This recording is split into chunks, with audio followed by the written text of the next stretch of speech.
ओवैसी साहब, सबसे पहले तो आप ये बताएं कि आप खैरियत से हैं, सही सलामत हैं?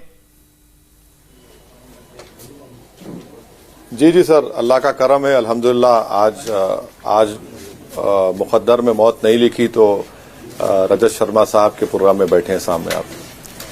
मैंने वो तस्वीरें देखी, ओवैसी साहब बहुत चिंता हुई। पिस्तौल ताने एक आदमी गोलियां चला रहा है, एक आदमी भाग रहा है, बड़ा खौफनाक मंजर था। तो कैसे हुआ ये सब? रजत साहब, हम लोग आज हमारा मीरठ में प्रोग्राम था, बड़ा कामयाब पैदल दौरा था, फिर किट्ठौर में था। हम किट्ठौर से प्रोग्राम करके जब वापस दिल्ली आ रहे थे तो इस टोल गेट पर जाहिर है गाड़ी स्लो हो जाती है। तो हम 4 गाड़ियों के काफिले में थे। एक गाड़ी में हाजी साहब सारिम थे, मेरी गाड़ी में यामीन, मैं और शौकत, और पीछे गाड़ी में हमारे एक्स मेयर हैदराबाद माजिद हुसैन और दूसरी गाड़ी थे। तो अचानक एक धमाके की लाउड साउंड आई। अब यामीन ने कहा कि भाई हम पे हमला हो रहा है। तो मैं जब 90 डिग्रीज पर जब पैसेंजर सीट पर देखा कि वो जो व्हाइट जैकेट पहना हुआ एक शख्स है और मेरी पैसेंजर डोर के ऑपोजिट में बिल्कुल 10 कदम के फासले पर एक रेड हुडी पहना फायरिंग कर रहा है। तो मैंने यामीन को कहा कि भाई तू सामने गाड़ी को मार हाजी साहब के और निकल यहां से। तो उसने 2-3 बार मारी, गाड़ी निकली और पीछे से माजिद हुसैन के ड्राइवर ने उस रेड हुडी पहनने वाले पर अपनी गाड़ी चढ़ाई जिसके वो जख्मी हुआ। तो व्हाइट जैकेट वाले ने कंसिस्टेंटली दूसरे 2 फॉर्च्यूनर पर हमला किए। खैर हमारी गाड़ी का टायर पंक्चर हो गया था। हम 5-6 किलोमीटर दूर जाकर एक फ्लाईओवर के करीब में रुके। हमने फोटो ली उस गन शॉट्स की और फिर हाजी साहब गाड़ी में बैठकर हम बोले कि पहले सबने कहा और मैंने भी कहा कि यहां से निकलना जरूरी है। फिर वापस गए तो दिल्ली पहुंचे, सब लोग वापस गए उस टोल गेट पर।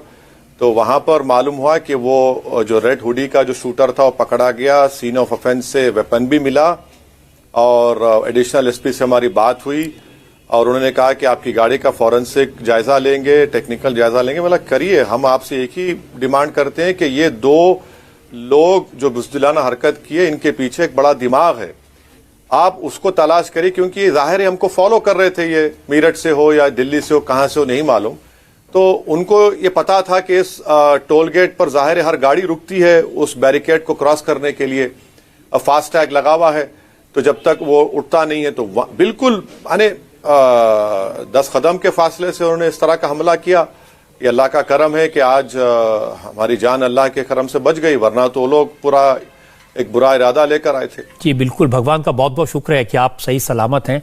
क्योंकि वो सीसीटीवी में आप बात कह रहे हैं बिल्कुल सही कह रहे हैं। वो दिखाई दे रहा है सीसीटीवी में कि वो टोल प्लाजा पर गाड़ी धीरे होती है तो ऐसा लगता है वो इंतजार कर रहे थे गाड़ी के धीरे होने का, मौके का तलाश कर रहे थे और फिर वो गोलियां चलाते हुए दिखाई दे रहे हैं।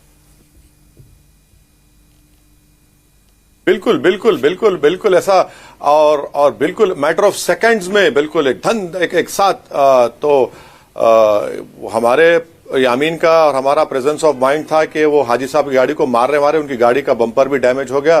तो हम निकले, टायर पंक्चर हुआ, आगे जाकर बोले चलो टायर को छोड़ो, गाड़ी भगाओ यहाँ से। तो पीछे से माजिद हुसैन के ड्राइवर ने काम किया। तो ये रजत जी, हम आपको बताना चाह रहे हैं कि ये 2 लोग नहीं है, ये एक नफरत की जो जहर का पैगाम घोला जा रहा है भारत देश के जिस्म में। हम तो उम्मीद करते हैं कि प्रधानमंत्री और यूपी का एडमिनिस्ट्रेशन इसकी पूरी जड़ तक जाएगा। आप रोकिए इन लोगों को निकालिए, इनके असली चेहरों को बेनकाब करिए, वरना याद रखिए रूल ऑफ लॉ खत्म हो जाएगा, फिर रूल बाय गन होगा। देश में खुदा ना खास्ता एनार्की ना पैदा हो जाए। फिर ये लोग तो वही लोग हैं जो संविधान से नफरत करते हैं। ये संविधान से इस तरह की नफरत करते हैं कि ये हमारी आवाज को दबाना चाहते हैं, खत्म करना चाहते हैं। तो अगर गोली से अगर किसी की जान लेने की कोशिश कर रहे हैं तो ये तो क्या पैगाम जाएगा। और इलेक्शन कैंपेन के दौरान में ये बुज़दिल लोग हैं, मगर हम आपके जरिए से उन बुज़दिलों को कहना चाहेंगे कि हर एक को इस दुनिया से जाना है और अल्लाह जब तक हमको जिंदा रखेगा, मौत खुद मेरी हिफाजत करेगी। हम अपना काम करते रहेंगे, पूरे बेबाकी के साथ करेंगे, बल्कि और बेबाकी से करेंगे। बिल्कुल, और ये सरकार की जिम्मेदारी है कि पूरे देश की जनता की जान की हिफाजत करें। नहीं, आपकी बहुत लंबी उम्र और बहुत दुआएं आपके लिए हैं। अभी रिपोर्टर्स बता रहे हैं कि एक शूटर जो पकड़ा गया वो तो नोएडा का रहने वाला है और दूसरा लड़का पता चला है पुलिस को कि वो सहारनपुर का रहने वाला है। तो आपकी बात बिल्कुल सही है कि ये कोई 2 लड़कों का काम नहीं हो सकता, इसके पीछे बड़ी साजिश है। और रजत जी जो वेपन भी इस्तेमाल हुआ है ना, वो वेपन ऐसा वैसा नहीं है। अरे हम पर गोलियां चलाए, जब इसका एक साथी जख्मी हो गया तो दूसरा उस गाड़ी पर फायरिंग कर दिया जिस पर उन्होंने उसके साथी को जख्मी किया था। तो ये इतना इनके पास अगर 10-12 राउंड से ज्यादा इनके पास अगर गोलियां हैं तो आप समझ सकते हैं कि उन्होंने बड़ी तैयारी के साथ और प्रोफेशनल तरीके से उन्होंने उसको अंजाम दिया। ये अलग बात है कि वो जो बदनीयती से आए थे वो अल्लाह सुब्हानहू तआला ने उनको उसमें इजाजत नहीं दी, मगर पूरी तैयारी के साथ आप अंदाजा नहीं कर सकते कि 7-8 फीट के फासले से आप देख रहे हैं कि कोई गोली चला रहा है आप पर। जी, आपको 1 मिनट के लिए तो डर तो लगा होगा, घबराहट हुई होगी? नहीं, हम तो जब हम गोली देखे तो हम कलमा पढ़ लिए, कि बोले हम समझे कि चलिए वक्त आया है अल्लाह से मिलने का। मगर अब क्या करेंगे रजत जी, प्रयागराज में धर्म संसद होता है, सरकार उसका नोटिस नहीं लेती, हर शख्स वहां पर हमारे खिलाफ अनाप शनाप बकता है। एक महाशय है गाजियाबाद में, उन्होंने हमारी गर्दन का इनाम रख दिया। हमारे घर पर हमला होता है, लाइव टेलीकास्ट करते हैं, हमारे वालिद के जमाने का साथी राजू लाल 70 साल का, उसको पीटते हैं। अगर ये सब देखकर भी सरकार अगर होश के नाखून नहीं लेगी तो फिर कब लेंगे आप? अगर एक देश के सांसद के ऊपर हमला हो रहा है तो भाई आप जानते हैं ना, आपके पास तो पूरा टेक्निकल हर चीज है, आप जानते हैं कि कौन कहां बैठा है। तो अब ये तो सरकार की जिम्मेदारी है कि इनको तमाम को बेनकाब करे, मगर हम नहीं रुकने वाले हैं। ना मैं सिक्योरिटी लूंगा, कल मैं लोकसभा जाकर स्पीकर साहब से मुलाकात करूंगा, अपनी बात को रखूंगा और परसों से फिर मैं उत्तर प्रदेश के गलियों कूचों में, गांव में जाऊंगा, प्रचार करूंगा। जिंदा रहना है, जिंदा रहेंगे, मगर डर कर कैसे हम अपनी आवाज को दबा लेंगे? संविधान मुझे हक देता है अपनी बात करने का, मैं अपनी बात करूंगा और मैं अपनी बात करता आया हूं। लोगों को पसंद नहीं होगा, ठीक है, कोई बात नहीं, मगर आपको इख्तियार नहीं है। क्या सब आपके साथ सिक्योरिटी नहीं थी? कोई पायलट कार, कोई पुलिस? रजत जी, हम 94 में जब विधायक बने, 94 से लेकर 2022 तक अल्हम्दुलिल्लाह हम हर साल लिखकर देते कि हमको सिक्योरिटी नहीं चाहिए, मुझे पसंद नहीं है लोग हथियार लेकर, मुझे एक किस्म से एलर्जी होती है, परेशानी होती है जब हथियार को देखता हूं। मैं नहीं लिया हथियार, मैंने कहा मुझे नहीं चाहिए सिक्योरिटी, ना मुझे बुलेट प्रूफ गाड़ी चाहिए। ये सरकार की जिम्मेदारी है, सरकार जिम्मेदारी, हम क्यों टैक्स देते हैं? सरकार जान की हिफाजत करे। अगर एक सांसद की हिफाजत सरकार नहीं कर सकती तो फिर आम नागरिक की क्या हिफाजत करेगी? मैं नहीं लिया, मैं आज इंशाल्लाह मैं कल भी नहीं लूंगा। मुझे यकीन है कि जब मौत मेरी जान की हिफाजत करेगी तो जब वक्त आएगा जाएंगे, मगर मुझे पसंद नहीं है कि लोग मेरे सामने हथियार लेके चले। मुझे बड़ा अजीब नजर आता है कि मेरा मानना यह कि सरकार की जिम्मेदारी है कि हर शख्स की, हाँ हमारे साथ 4 गाड़ियां थी, साथियां थे और अल्हम्दुलिल्लाह उनके प्रेजेंस ऑफ माइंड, हमारे प्रेजेंस ऑफ माइंड बोलिए, ये सबसे बड़ा करम तो ऊपर वाले का था। हाँ, ये सब ठीक हुआ, मगर नहीं, वो जो पीछे गाड़ी का जो ड्राइवर था उसने बड़ी समझदारी दिखाई। और नहीं, ना सिर्फ वो बड़ी समझदारी उसने दिखाई, बल्कि उसने और हमारे यामीन खान साहब ने जो गाड़ी, हाजी साहब की गाड़ी को डैमेज हुआ, बट उनको ढकेल कर हम आगे जो बढ़े। और सही कहा आपने कि माजिद हुसैन ने जो सलाहियत दिखाई और उनके ड्राइवर को कहा कि भाई इसको चला, इसे गाड़ी चला दे, इसके ऊपर रोक इसको, क्योंकि वो फायरिंग कर रहे थे हमारी गाड़ी पे कॉन्स्टेंटली।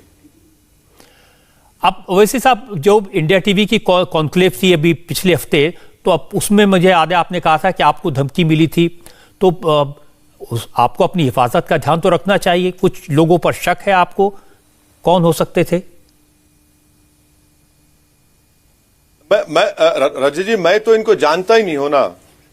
अच्छा, मैं एक ऐसा पॉलिटिशियन हूं जो, मेरा उस तरह का बैकग्राउंड भी नहीं है कि मैं इन सब चीजों में कहीं ना कहीं कुछ होता है, मैं ऐसा करता हूं। मैं नहीं, मेरी एक ही जिंदगी की ख्वाहिश है कि मैं अपने संविधान को, अपने भारत की जमहूरियत को, लोकशाही को, और मैं जिस समाज से आता हूं उस समाज को और पिछड़े समाज को उनका हक मिले।